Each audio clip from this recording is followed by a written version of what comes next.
Hello, I'm Colonie Town Judge Peter Crummey, and welcome to Benchmark. We'll explore a variety of issues involving our justice system and our legal system, and how they intersect with the citizens of the town of Colonie. Today, we're truly fortunate to be joined by a celebrated attorney who serves as Executive Director of the Northeastern New York Legal Aid Society. Please join me in welcoming Lillian Moy. And thank you for joining us today. Thank you very much for thinking of me, Judge Crummey. Well, our entire region has benefited by your industry and your legal service over the years. And tell us how you got to Albany in the first place. Well, it was 1995, and I have been a legal aid lawyer all my life, and I realized that it was time for me to try to step up and become the director of a program. And I was interviewed after Denny Ray. I don't know if you remember my predecessor, Denny Ray. Sure. Passed away suddenly in 1994, and the program was kind of held together by Wendy Wahlberg, the interim director and now our deputy director, and Phil Dixon from Whiteman, Osterman, and Hanna, who was the chair of the board, thrust into a little bit more during this emergency year. So Phil hired me, and I started in February of 1995. Well, the society has increased its service to the citizens of the Capital Region so much under your leadership, and I do want to spend some time with that so our citizens get to understand exactly the type of services that your organization does provide. But I'd also like them to know something a little more about you. And you graduated from Hunter College, is that correct? Hunter College and the City University of New York. I don't do years on that anymore. I am a 1981 graduate of Boston University School of Law, which was a great law school, and I did a clinic there, so I got a real life taste of public interest law and decided that's what I wanted to do. And then after law school, I went on to practice at the Georgia Legal Services Program. That was my Deep South adventure. And then back up north in '89 to the Legal Assistance Corporation of Central Mass, where I was the managing attorney, and then moved over here to become the executive director, and I've been here ever since February of '95. Well, you've conducted the Legal Aid Society in such a way that so many people come to admire what you've done. And what I found fascinating is actually the Legal Aid Society here in Albany started in 1923. Yes. And can you tell us a little about the genesis of the origination and the beginnings of the organization? Absolutely. It's all very fresh in my mind because we just celebrated our 85th anniversary, and that was a wonderful night. We were started in 1923 in the city of Albany, Legal Aid Society of Albany. And I always like to say that many of our incorporators now have streets named after them. So Hackett, That's right. and many of the leaders of the community. Then Reverend Scully, later Bishop Scully. And we were a charitable organization. We were staffed by one attorney, a woman named Ruth Miner, an amazing, amazing woman. One of the first women to graduate from the Albany Law School, one of the first women to practice law here in the Capital District. And she was an incredible role model for legal aid lawyers and directors. She's a little apocryphal, right? It's legendary. She represented many low-wage workers, including, as you know, the city of Albany was then quite an active port. She represented many sailors who, when they got to the port of Albany, were stiffed by their boat captains. Once, when she was asked why she took a case that with a value as little as $1, and she is reputed to have said, because, my dear, justice is not about money, justice is an ideal. And when I learned that story about Ruth Miner, I knew I was in exactly the right place. She said that they didn't have filing cabinets, they didn't have, barely a desk, very few resources. She later on in life talked about how when she started out the files would be stacked on the floor, but it didn't matter because we were an organization of the heart. And the board of directors each month at its meeting would take up a collection so that they could pay her salary and the salary of her secretary, and also she would charge people $0.25 a case so that she could have a little bit of income coming into the society. We were, back then in 1923, we were funded by the Albany Community Chest, which I believe is the predecessor organization to the United Way. So even then, I think that there were prominent people in this community who realized that poor people need legal services to solve problems.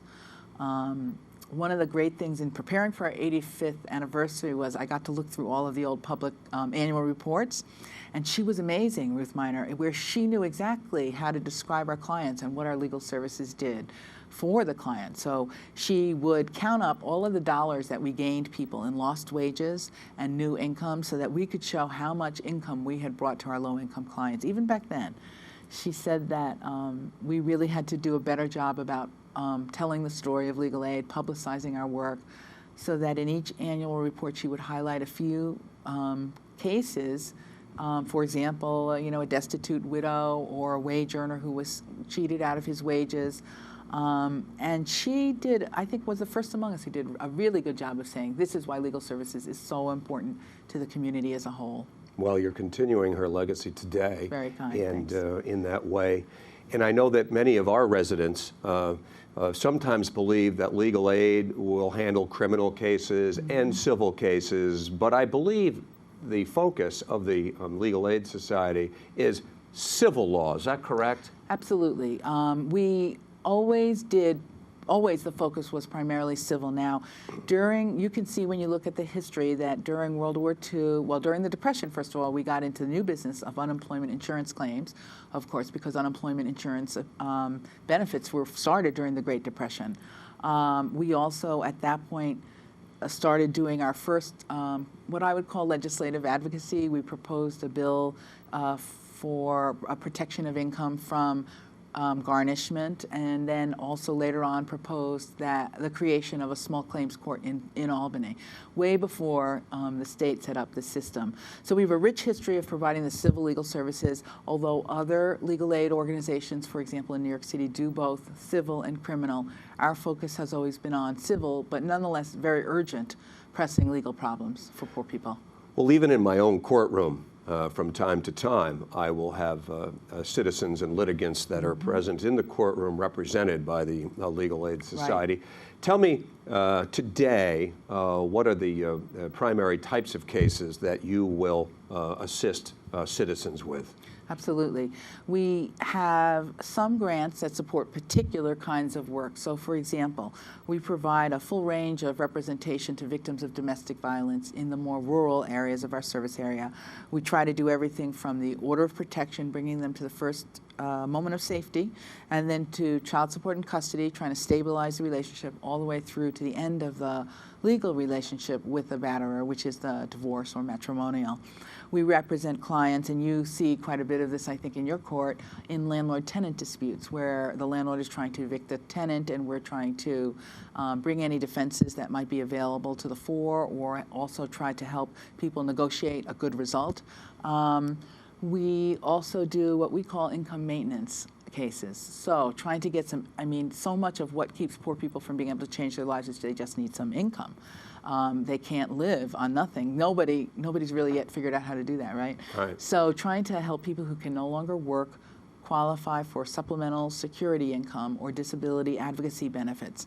And then they can get a more stable form of income as well and qualify for Medicaid as well. So they get the income and the health care.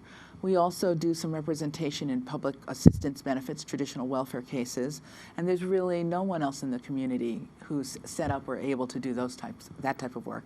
We also do a bunch of consumer law work, so debtors who are being harassed or dunned by creditors, we try to give them some advice about how they can handle those situations, how they can stop being dunned for bills. We also help people to keep their funds that should be protected from creditors protected. So unfreezing bank accounts, that kind of consumer law. And then through our pro bono program, we have a pro bono program where local lawyers in the community volunteer to really lend their time and talents to representing our clients for free. Well, I thought it was interesting that you brought up domestic violence as something that your organization gets involved in, and because I know I do in the criminal area, presiding here in the criminal court here in Colonie.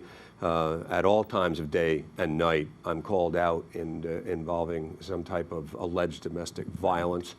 So when I think domestic violence, I often think, well, it's a criminal case. But you've highlighted something for all of us, that actually there's much civil law involved in domestic violence. where you have stepped in to assist people. And could you just expand that for us? Absolutely.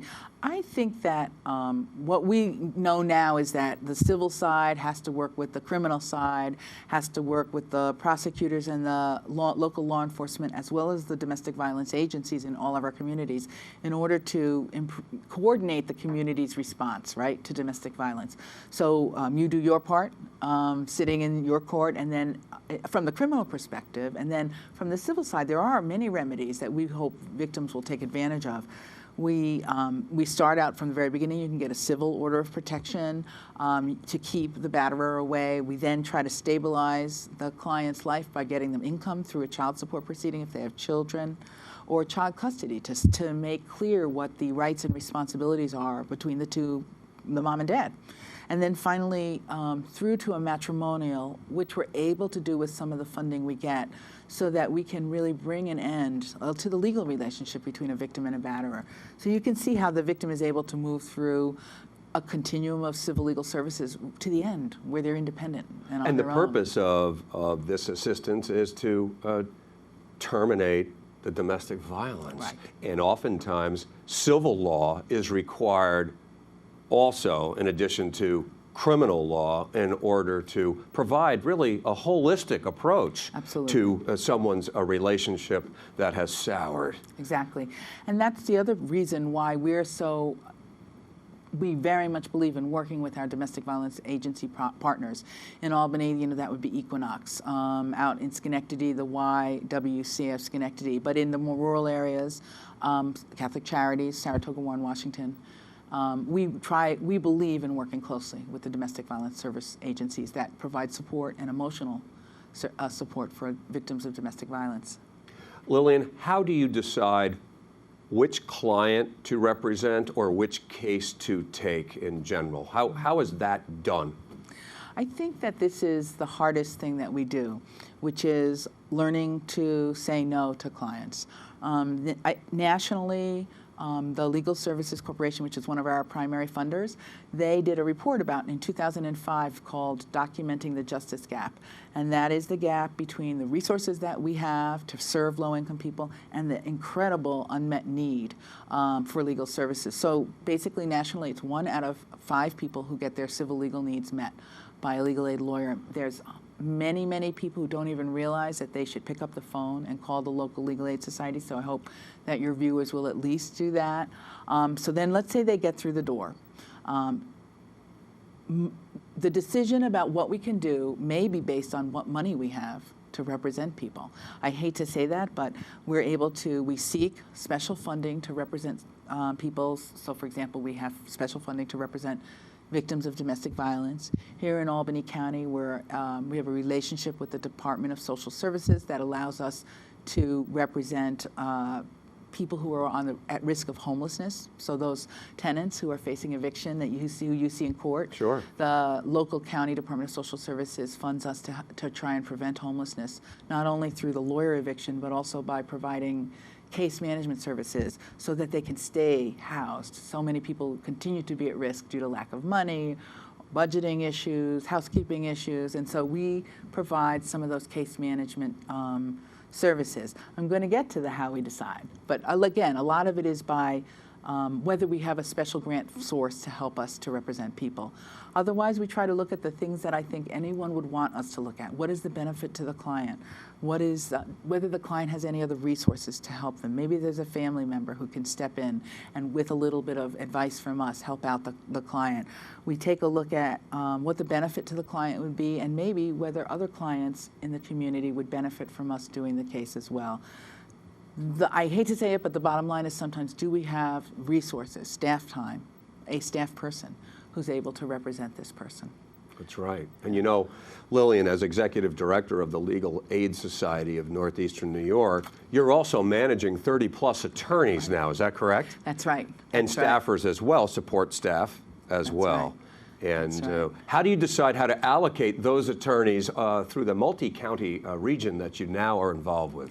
Some of it, of course, the greatest number of lawyers are based here in Albany, which is our main office.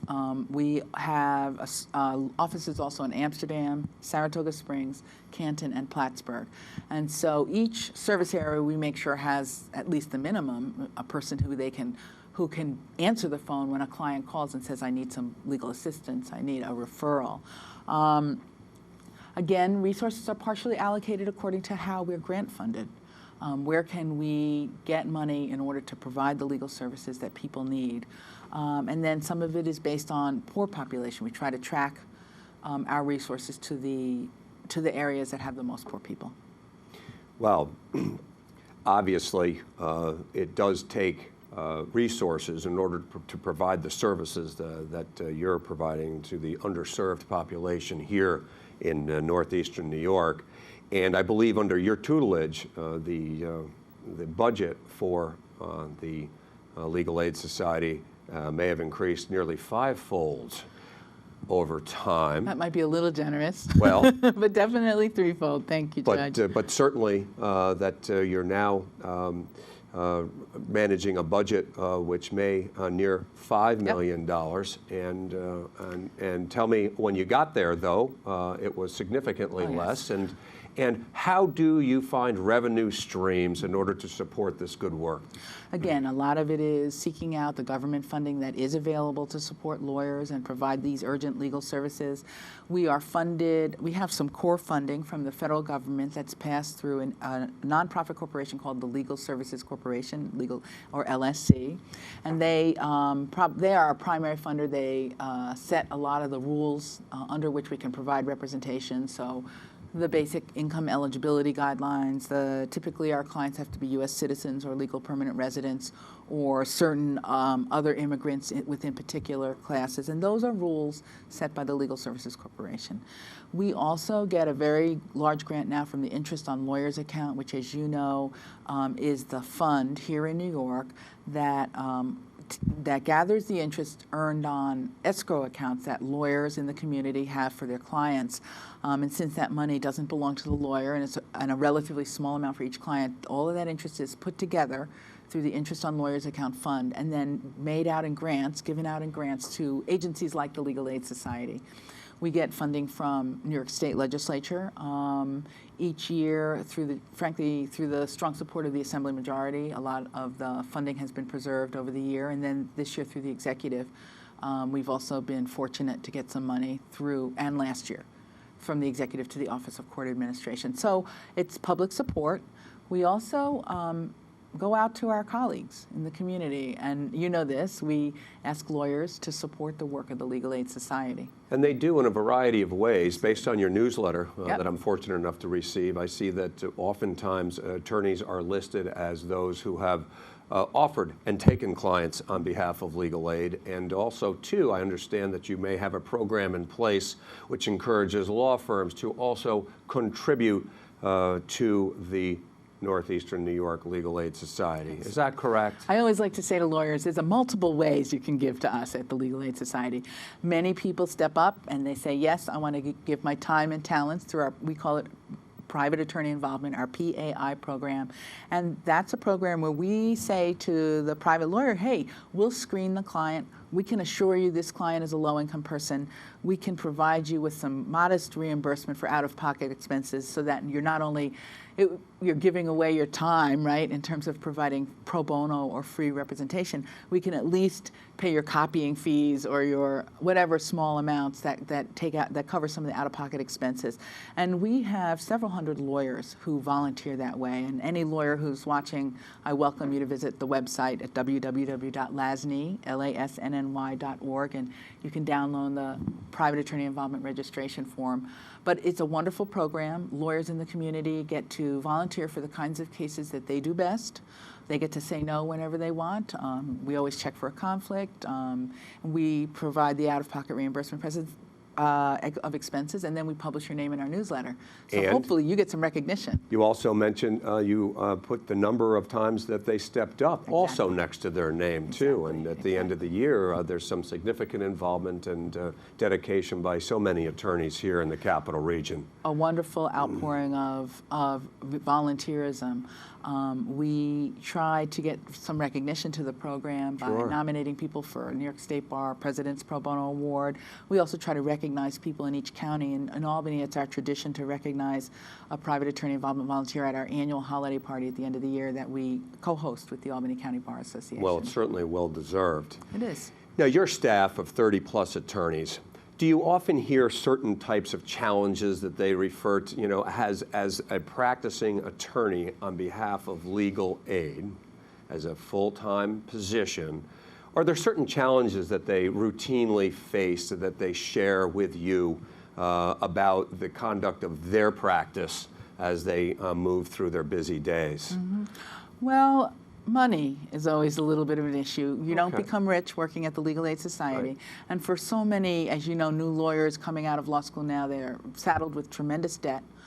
We are just now, really, due to the generosity of contributors in the Capital Region, I'll talk a little bit more later about our Justice for All campaign, but we're able to start a very modest loan repayment assistance program. And so we're hoping to try to help some of the young lawyers meet some of that debt. But so there's money, right, which is that you're working very hard and you're not making very much money. And then there is the work, which is very demanding. The clients are people who are really at their wits' end, right? I mean, it doesn't always sound nice when I say that we're lawyers of the last resort, but I'm just saying people often have to be pushed to the wall to contact legal aid to realize that they really cannot resolve their problem on their own. So the lawyers at Legal Aid are working with a group of clients who are very stressed out and whose lives are chaotic. And that is, well, you know, your toughest clients and you're probably the toughest litigants you see in your court are the ones who are at that kind of moment of stress. So I think that is also a big piece of what can sometimes lead to burnout after years of working at Legal Aid. I used to always say about technology, when the technology becomes obsolete, that's when legal aid usually gets it. And we're working on that because I think we really realize that technology can make it easier to be more efficient. Right. But we're not always on the cutting edge, what can I say? And I think that also sometimes can make it super hard. Even from Albany, you might think you might not have to travel that much, it's far more than traveling out to your court in Colonie, but we also have to serve Columbia and Greene counties, so many of our lawyers are regularly down in Catskill or Hudson 3 or 4 times a week to see clients. And you're in the North Country, too. We're also in the North Country, so a lot of our service area is rural, and that takes a certain amount of time to deliver services. Yep. Now, what do you find that a large percentage of your cases do involve housing issues, which is one of my primary exposures to the good work that you do. But you've also talked about a variety of other things that you do. Does housing remain a large segment of your practice, or what other sections also demand your time? Family law now is probably the largest percentage of cases that we're handling through the whole program. After that, I'd say income maintenance, the Social Security and welfare cases, and housing, mostly landlord-tenant, and also some now increasingly mortgage foreclosure prevention work, is probably 27% or so of our work. So still definitely part of the mainstay. You know, at Legal Aid, we have always been about helping people to meet their basic needs: safety, shelter, support. And you'll see that most of the cases that we handle fall right within those, what do people need to get through the day? What are the basic needs of life? So shelter, in terms of landlord-tenant and mortgage foreclosure work now, is a big part of it. Working to try and preserve someone who's lucky enough to get into public housing or Section 8, have a Section 8 voucher, try to preserve those aids to maintaining affordable housing, because that is so crucial in the life of a poor person. Do changing economic trends impact your caseload or the number of people that come in your door Yes. and ask for help? Absolutely. I mean, we, in almost 2.5 years ago, we did a count of the number of people who were financially eligible and who had cases that we would normally accept and who we had to turn away. And that month, we got data which, when extrapolated over the years, showed that we were not able to serve it's just about 1 for 1, right? We turned away, we estimated Wow. 4,000 people. And that's, dancing as fast as you can, right? Building the program as much as you can. So the unmet need is tremendous. In terms of worsening economics, I think, we'll see the uptick in unemployment insurance hearings, and those are cases where we have the assistance of students from the Albany Law School. That's a program that's really crucial. We'll see more requests for bankruptcy, and the vast majority of our bankruptcies are done by private attorney volunteers. We have a small in-house bankruptcy project up in Saratoga. We'll see, again, I think I mentioned the mortgage foreclosure prevention pieces. Those are starting to come in, and we're trying to ramp up to do more in-house representation there. We are ramping up, but those are cases that are very complex, as you know, and we're afraid of what will happen in the next year here locally in terms of more foreclosures, especially of bad loans, predatory lending loans. So. Now, your good work is woven throughout the fabric of the Capital Region, but even here in Colonie, you provide a senior legal services program. And could you tell us about that program? Thanks for asking. That is one of my favorite programs. It was one of the first programs that we really started to grow with, and we were funded by the Albany County Department of Aging to provide free civil legal services to anybody 60 years or older in Albany County. And we typically, right now we're taking cases by telephone, but we typically have a monthly visit at the Town of Colonie Senior Center on the first Monday, I think between 9:30 and 11:30. We do ask clients to be screened through the Senior Center, and right now, again, they can also always call the 800 number, which I'll give out if that's okay with you. Absolutely. Yes. Our legal aid 800 number is 1-800-462-2922, and anyone, especially senior, who feels they need legal services, they should call that 800 number first thing in the morning to try to get on intake. Now, for seniors, we encourage their seniors to call after 11 so the phones aren't quite as busy, and they can be screened as to whether or not they have an emergency. And it's a great program, great partnerships with the county and with the Town of Colonie Senior Center. So Lillian, with the senior program, is the threshold merely that you're 60 or over, or is there also an economic or financial component as well? No economic testing at all for the senior program. We'll ask for the information, but it's certainly not a condition of receiving services. That's what the county has asked us to do in terms of no income tests for providing these free services. A lot of it does turn out to be advice, basic advice. Here's what we think you are facing. Here's what we think you can do. We might also refer a senior to a private attorney if they have the means to do what to pay for the services that they need. We also tie in our private attorney involvement program here, so a senior who qualifies under that program, which is separately funded, and so you do have to be a lower income person. We can get you a free will done or healthcare proxy done by a private attorney volunteer. Well, it's very exciting that these issues and services are provided right here at the Beltran Center in the town of Colonie, and we thank you for expanding your program into our good town. Now, you told me before we went on air that the Legal Aid Society of Northeastern New York has just completed a fantastic new video about the services and the history of legal aid. Briefly, tell me what it's about. Okay, well, yes, thank you. It's a 11-minute video that really expounds on the history of the Legal Aid Society and talks to some of the leading figures in our legal community and to a number of staff, talking about why they think legal aid matters. I can, if your fans are out there, can get on youtube.com and search for Legal Aid Matters. You'll pull up parts 1 and 2. I can tell you that people like Stu Jones and Art Siegel and Mimi Netter and Skip Mislon figure prominently in the video. And well, they're all titans in the legal community over the years, and it's very obviously it's a credit to you and the entire society that so many practicing attorneys have dedicated some of their time and resources for the advancement of the entire society. Absolutely. And, all board presidents, they were. And it's great that we could find that video on YouTube. Yep. Just search for Legal Aid Matters. That's perfect. Now, you have, obviously, other things in your life as well. You have two beautiful daughters, is that correct? I have two beautiful daughters. Both graduates of, one just graduated from Albany High and will be starting Grinnell College in Grinnell, Iowa in just a few weeks. And my younger one is starting 10th grade. Yep. Well, that's fantastic. Thank and you. We're so lucky to have you here today, Lillian. You're very sweet. Well, we're so thrilled to find out just a little bit about the Northeastern New York Legal Aid Society and all of the good work that it does for all of our underserved citizens here in the Capital Region. And thank you for joining me today. Thank you so much. I'm Judge Peter Crummey, and thank you for joining me on Benchmark.